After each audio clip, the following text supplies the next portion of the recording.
So it brings us into the last lever we have to increase profitability. And we've touched on that somewhat in the conversation so far, but it's cutting costs, right? Like just reducing your overhead structure, like those non-direct fixed costs in the business. How can we go about that? Donna, would you field this one for us? What are some of the principles you've seen applied to cost cutting in the last while in terms of overheads? No, I think the first one is a realization about what is your actual expenditure, and it might be that for every line item under your income statement, under operating expenditure, someone from top management needs to take ownership of that, and they need to be able to give feedback on that and understand the underlying triggers that incurs those expenditures and the contracts that's bounded by that. So I think that's an important principle.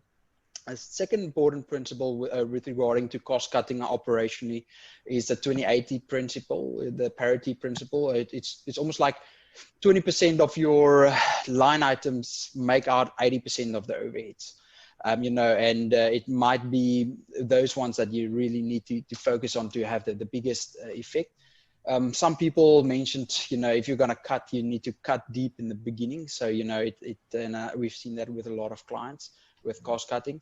But the thing about overheads, and those of you that are a little bit renowned with cost management, and have some exposure in that, what you want to achieve with overheads as well is to really understand what triggers the overheads and see to what extent can you make overheads a variable cost or indirect cost as well.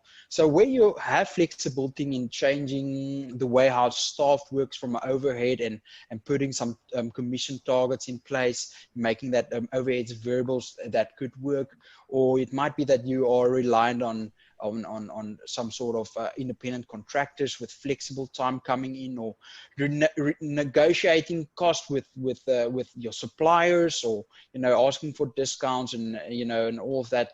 All of that could be ways of how you can really look at overheads. But in the short, like Luzana said previously as well, you really need to ask yourself what is essential for your business to survive right now, and what's nice to have where you can live without, and just really making those calls. And it might be changing, stopping staff credit cards for staff welfare, or those kind of stuff. But really, and every line item needs to be investigated during this time, and someone needs to take responsibility for each line item. Yeah, that's such a good principle, Don. I remember sitting with a client when the crisis hit and their revenue was going to be severely impacted. And we went through every single line item on the income statement. And we said, like, can we cut this completely? Can we cut it partially?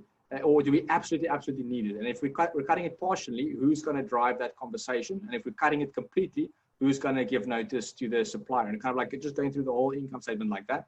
I think if your business is in crisis at the moment, it's definitely something to apply.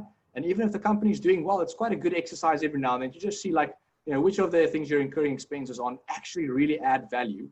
That same entrepreneur said we realized we actually had two CRM systems that we're paying for. We were using bits of the one and bits of the other one, and we were just paying for both, and it didn't really matter. But now that it's, the belt's a bit tighter, now you can't afford to make those kinds of mistakes. You really need to be pedantic about the detail on there. Guys, I think that's a lot of really good golden nuggets from so many companies that we've collectively worked on over the years, in terms of driving a top line up and driving expenses down and figuring out how to maximize the bottom line profit. Hey, Lau here, one of the founders of Outsourced CFO. If you enjoyed this video, make it official. Click subscribe.